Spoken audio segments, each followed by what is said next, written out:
Bonjour à tous et bienvenue dans cette nouvelle vidéo et aujourd'hui je reviens sur Benedetta réalisé par Paul Verhoeven, et oui un petit peu à la bourre parce que vous le savez j'ai dû d'abord déménager, donc je crois que c'est sorti en plein déménagement, bon bref j'avais pas le temps d'aller le voir, et la deuxième chose c'est que j'ai pu profiter d'aller le voir en salle pour les cinémas qui n'appliquaient pas en fait le pass sanitaire et qui réduisaient leur jauge à 50 places, donc je vous encourage d'ailleurs à aller soutenir ces cinémas même si à l'heure où je tourne cette vidéo tout ça a l'air de changer et normalement ça va être beaucoup plus compliqué pour ces cinémas de contourner cette histoire de passe sanitaire. Mais bon, on aura l'occasion d'en reparler.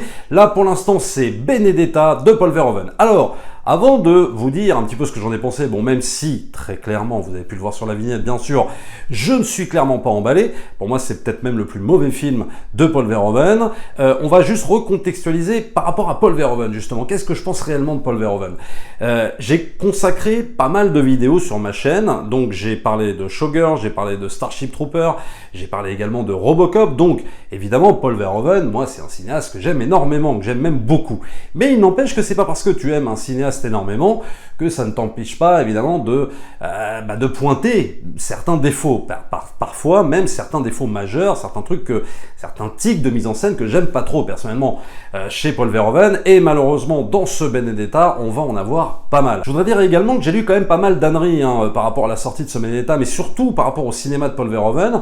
Je voulais juste vous dire ce que j'en pensais un petit peu de tout ça, c'est-à-dire que les fans aveugles de Paul Verhoeven sont là toujours en train de nous expliquer que de toute façon, les films de Paul Verhoeven sont toujours mal vus à leur sortie, ils sont tous considérés, je sais pas, comme des nanars, comme des navets ou je ne sais quoi, et que 20 ans plus tard, au miracle, ils sont super bien considérés. Alors je voudrais juste dire que ça, c'est en partie faux. Tout simplement parce que si on prend le cas de Showgirl, alors là effectivement, ça s'applique. C'est-à-dire que là, ça a été un film qui a été, hyper critiqué, non pas juste sur le fond, mais surtout aussi sur la forme. C'est un nanar, c'est un navet, etc. Et puis effectivement, 15 ans plus tard, c'est considéré comme une œuvre culte, limite presque comme le meilleur film de Paul Verhoeven, ça d'accord. Mais par contre, quand on dit que Robocop à la sortie était très très mal considéré, c'est archi faux. C'est-à-dire que Robocop, Starship Troopers, ce sont des films qui ont été contestés sur le fond, politiquement parlant, c'est-à-dire aussi bien la gauche que la droite, etc. Certains ne comprenant pas les messages en fait que voulait faire véhiculer Paul Verhoeven, et donc en gros qui nous expliquait que non, soit c'était un film de droite, film facho, soit c'était un film de gauche, etc., etc. Mais jamais Robocop n'a été remis en question sur sa qualité formelle, c'est-à-dire qu'en fait Robocop, c'est un film qui a toujours été extrêmement apprécié, et surtout à sa sortie qui a reçu plein de prix, mais plein de prix, sur les effets spéciaux, même je crois même sur le scénario, alors pas aux Oscars, mais sur d'autres cérémonies, donc on peut pas nous expliquer que Robocop était mal vu, était mal considéré. C'est pas vrai. Pareil pour un Basic Instinct, pareil pour un Starship Trooper qui pourtant a bidé, bien sûr, mais ça veut pas dire pour autant qu'il était considéré par l'élite cinéphile comme un navet, quoi. Bien au contraire, ou même par les journalistes, il a jamais été considéré comme tel. Starship Trooper a été contesté une fois de plus sur le fond parce que certains n'ont pas compris le message de Paul Verhoeven, ou alors ils y ont vu un espèce de gros blockbuster totalement bêta, mais non, on peut pas dire ça, et on peut pas dire ça non plus par rapport à Total Recall, qui lui, a emporté aussi l'adhésion à l'époque, il n'a pas été revu à la hausse, il a toujours été très bien considéré, et voilà, il n'y a que, effectivement, l'exception Showgirl, et j'en avais parlé évidemment sur ma vidéo. Alors maintenant, pour ce Benedetta, je suis désolé de vous dire que pour moi, j'ai pas l'impression que ça changera, par rapport à 2021, en 2031, je pense que je le considérais exactement de la même manière, c'est le cas d'ailleurs de Elle, donc le film d'avant, avec Isabelle Huppert, j'ai vu à l'époque, j'ai pas aimé, et j'ai beau le revoir une deuxième fois, je pars exactement du même ressenti, et je ressens exactement la même chose. Pour ce Benedetta, c'est un peu, pas une déception, parce que c'est vrai que je m'attendais quand même à quelque chose de bien plus maîtrisé, surtout vu le sujet, surtout vu les thématiques abordées, et c'est là où on peut regretter parfois les petits tics de mise en scène de Paul Verhoeven, et puis surtout le fait t'as l'impression quand même des fois un peu d'un film fourre-tout, c'est un peu dommage. On a donc mysticisme, religion, pouvoir, domination, sexe, en fait il y a énormément de catégories, il y a énormément de thèmes que Paul Verhoeven exploite même, des fois de façon très maladroite, et puis parfois, pour moi, il va pas assez loin. Alors il y a évidemment, si on reste un peu sur la forme, la production design, là, qui pour moi pas à la limite de la catastrophe, mais enfin bon, on n'est quand même pas dans un film, si tu veux, d'époque d'une grande envergure, c'est dommage, parce que y avait de quoi faire. C'est-à-dire que quand Paul Verhoeven te fait la chair et le sang, je suis désolé, quoi, ça a vraiment de la gueule, ça a une authenticité dans les costumes, dans les décors. On a vraiment l'impression que le mec, il a traversé le temps et il a posé sa caméra au Moyen-Âge.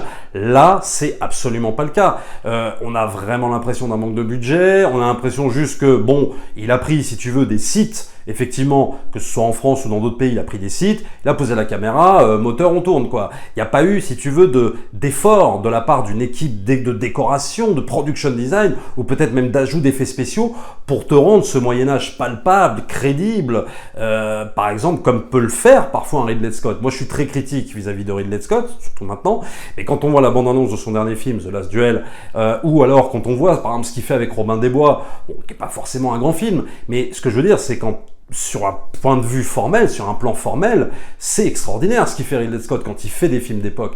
Mais parce qu'il prend pas juste des sites historiques, quoi, il pose sa caméra. Il y a tout un travail, il y a tout un truc de décoration extraordinaire. On sent vraiment le Moyen-Âge. Là, le truc, c'est que, à l'inverse de La chair et le sang, on a l'impression un peu d'un téléfilm. Voilà, quoi, ça fait un peu film du pauvre, quoi, ça fait un peu film moyenâgeux du pauvre, moi je suis désolé. Alors après, pareil, si on reste sur la forme, le jeu d'acteur, on va en parler un petit peu, moi je suis désolé, il y en a peut-être qui vont bondir. Moi je trouve que Virginie Efira, moi je suis désolé, elle fait pas le boulot, quoi. C'est-à-dire qu'on m'a vanté la prestation de Virginie Efira, oh là là, elle est extraordinaire, elle est ci, elle est ça, les machins. Alors très honnêtement, je trouve qu'elle se réveille, si tu veux, dans une seconde partie de métrage, oui, où là quand même il y a plus de... Voilà, elle est un peu plus transcendée par le truc, mais je trouve que dans toute la première partie, on est quand même dans le minimum syndical de l'acteur, quoi. C'est-à-dire qu'en fait, on est presque à la limite de la récitation pour moi de temps en temps, elle est assez monofaciale, pourtant c'est clairement dommage parce que si Paul Verhoeven pour moi n'a pas vraiment bien travaillé son scénario d'un point de vue de l'histoire, hein, vraiment de l'intrigue, il l'a bossé, ça se voit du point de vue de son personnage, le personnage de Benedetta, qui est extrêmement intéressant, extrêmement complexe. Et c'est tellement dommage d'avoir pris Virginie Efira. Moi, je suis désolé. Pour moi, elle fait clairement pas le boulot, quoi. Elle est pas assez investie, elle est pas assez habitée, alors que justement, ça parle de ça, quoi. Et je trouve qu'elle est clairement pas habitée. Quand tu vois en face, si tu veux, une actrice de la trempe de Charlotte Rampling, faut y aller, quoi, pour jouer face à cette actrice. Et moi, je trouve que elle fait pas le poids du tout. Et surtout, la performance que livre Charlotte Rampling, quoi. Dans ce film, elle a carrément, des fulgurances. Alors que Virginie Efira, c'est très très très sage, quoi. Mais vraiment, j'ai pas trouvé qu'elle était extraordinaire. Moi, je suis désolé. J'ai trouvé, si tu veux, les rôles de second plan, les seconds, les troisièmes rôles, bien plus habités par leur rôle, bien plus efficaces. Là, non, moi, Virginie Efira, je suis désolé. Donc tout ça, si tu veux, le jeu d'acteur, qui même parfois fait très français, des fois, t'as quand même l'impression de te retrouver, tu sais, dans la parodie des Inconnus, là, le chevalier de Pardaillec, FR3 Normandie, quoi. Enfin, on est quand même pas loin de ça. C'est un peu dommage quand t'as marqué au générique, réalisé par Paul Verhoeven, quoi. Donc, il y a un moment donné, on peut aussi se poser la question, si on reste un petit peu sur Paul Verhoeven, si finalement, il n'était pas quand même un peu, s'il n'était pas meilleur avec une équipe américaine. C'est-à-dire, bon, alors, il y avait directeur photo Yann Demonde, qu'il avait déjà dans sa période hollandaise, hein, mais je veux dire, il était entouré d'une équipe de tueurs, quoi. Voilà, c'est tout, faut le dire. Quand il fait Basic Instinct, même quand il a fait, je crois, La chair et le sang, hein, quand il a fait Robocop, quand il a fait tous ces films-là, le mec était vraiment habité, quoi. Je veux dire, c'était clairement, là, il délivrait tout son potentiel de cinéaste, il était super efficace, et puis là, on a vraiment l'impression, pas d'une régression, quoi, mais de quelque chose, oui, alors, c'est pas le plus intimiste qui me dérange, mais c'est comment, même dans l'intimiste, tu vas y mettre les moyens. Et je trouve qu'il n'y met pas les moyens. C'est pas qu'il s'en fout de son sujet, mais c'est qu'il n'a pas la prod nécessaire, en fait, peut-être pour aller au bout de ses ambitions. Alors après, il y a ces fameuses visions. Alors, est-ce que c'est des visions ou pas? Bon, bref. Je vais pas spoiler dans cette vidéo, bien évidemment, parce que, bon, voilà, pour ceux peut-être qui ne l'auraient pas encore vu, mais on est, c'est vrai, un peu à la limite du ridicule, faut le dire. J'ai pas trouvé ça kitsch, quoi, mais un petit peu. Mais c'est surtout très ridicule. On se demande... oui, à un moment donné, c'est premier degré, second degré. Alors apparemment, dans une masterclass, il aurait dit non, que tout ça était très sérieux. Je peux pas m'empêcher de me dire que, ouais, peut-être qu'il faut que... ouais, alors peut-être qu'il a un peu trop vieilli, là, le Paul Verhoeven, quoi, si tu veux. Peut-être qu'il est plus maître à bord de son sujet et surtout, de quelle façon tu vas raconter tout ça. Et là, le problème, c'est que ces visions, si tu veux, vraiment, j'avais envie de rire, quoi, très sincèrement, quoi. Ça m'a presque sorti du film, même si parfois certaines visions, certains délires qu'elle est en train de se taper sont plutôt jouissifs parce qu'on retrouve un petit peu le Verhoeven de la grande époque avec du sang, etc. Mais si tu veux, tout ça quand même prête à rire.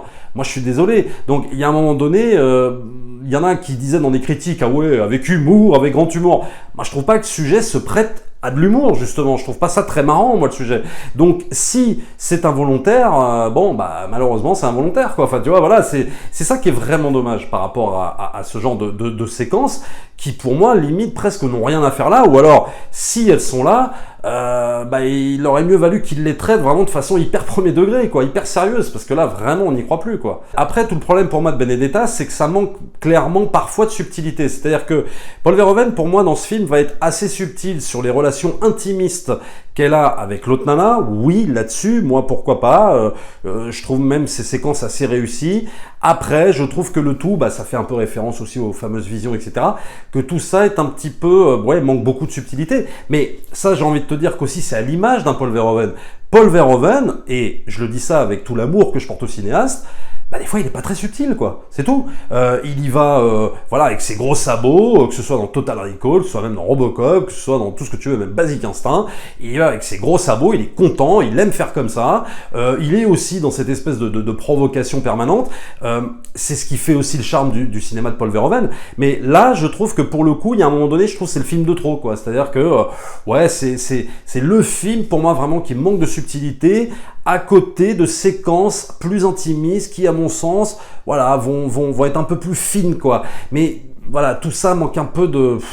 Voilà, tout ça manque un peu de grandeur, c'est un peu dommage. Pareil pour l'enquête, quoi, la pseudo-enquête, mais qui est absolument pas passionnante, tout simplement pourquoi? Parce que t'as l'impression que là, Paul Verhoeven, il s'y intéresse pas vraiment. T'as l'impression que c'est pas ça qui l'intéresse. Lui, ce qui l'intéresse, Paul Verhoeven, au fond, dans ce film, c'est de parler du rapport de domination, de l'hypocrisie de l'Église, de tous ces thèmes-là. On sent que c'est ça qui l'anime vraiment, par rapport à Benedetta. Mais le problème, c'est qu'il peut pas oublier qu'il doit raconter une histoire derrière, mais seulement pour moi, l'histoire, il la maîtrise absolument pas. Parce que, à chaque fois que y a un rapport finalement avec cette histoire de pseudo-enquête, bah, le problème c'est que le film perd en rythme, c'est très long, c'est très plan-plan, et donc du coup on perd également en fait, bah, on perd toute la scène en fait du long métrage, toutes les thématiques qui étaient super intéressantes, qu'il va exploiter parfois plus ou moins bien, mais on sent vraiment que c'est ça qui l'intéresse, bien plus que cette histoire. On a l'impression que tout le reste il s'en fout complètement. C'est un peu dommage parce que bon bah voilà, il y a quand même un cahier des charges à respecter, il y a quand même une histoire à raconter, et je trouve qu'il sait pas bien la raconter, quoi. C'est-à-dire que peut-être, je sais pas moi, 20 ou 30 ans avant, il aurait peut-être mieux su la raconter, tout en exploitant à côté toutes les thématiques du film. Alors bon, après il y a la scène de la fin où je peux pas évidemment en parler parce que sinon ce serait spoilé, mais que j'ai plutôt bien aimé, où là je trouve que le cinéaste retrouve vraiment le talent qu'il avait avant, mais tout ça voilà reste pour moi trop confus, parfois trop lourd, parfois un manque de rythme, parfois un manque de subtilité. Également une confusion dans toutes les thématiques qu'il a envie d'aborder. C'est un film où tu sais pas où il veut aller parfois. Qu'est-ce que tu as envie de raconter? Qu'est-ce que tu as envie de dire? C'est pour moi un film assez confus en fait. Et on frôle évidemment le ridicule. Apparemment c'est involontaire. Bon, très bien, bah c'est dommage. J'espère que la prochaine fois, au prochain film, il fera quelque chose de peut-être de plus premier degré. Enfin évidemment tout dépend du sujet. Mais là vraiment je sais pas quoi vous dire. C'est un film qui m'a... Ah non, vraiment qui m'a laissé de marbre, qui est très embarrassant. Pas embarrassant évidemment sur toutes les scènes de sexe, parce que j'en ai pas beaucoup parlé, mais... Moi, vous connaissez, moi je suis pas dans la puribonderie, mais à un moment donné, si tu veux, bon, tu te demandes un peu à quoi ça sert tout ça. C'est-à-dire qu'il va insister sur des choses, des scènes, etc. Tu dis, bon, ok, moi si ça amène quelque chose, moi je suis pour, il y a aucun problème. Moi, tu sais, je suis pas du tout dans ce délire de gens, oulala, faut pas montrer des scènes de cul. Mais c'est juste, qu'est-ce que ça apporte, quoi? Est-ce qu'il y a vraiment une valeur ajoutée? Et je trouve que oui, si parfois ça peut apporter, notamment par rapport au personnage de Virginie Efira et la relation qu'elle a avec l'autre, bah, c'est pas tout le temps justifié. Ce choix, pour moi, n'est pas tout le temps justifié. C'est un peu dommage. Voilà. Voilà ce que je pouvais vous dire sur ce film Benedetta. Bah, écoutez, regardez-le quand même, hein. Faites-vous votre propre avis. Abonnez-vous à la chaîne, likez, partagez comme d'habitude. Et nous, on se retrouve très très vite pour une prochaine vidéo. Ciao!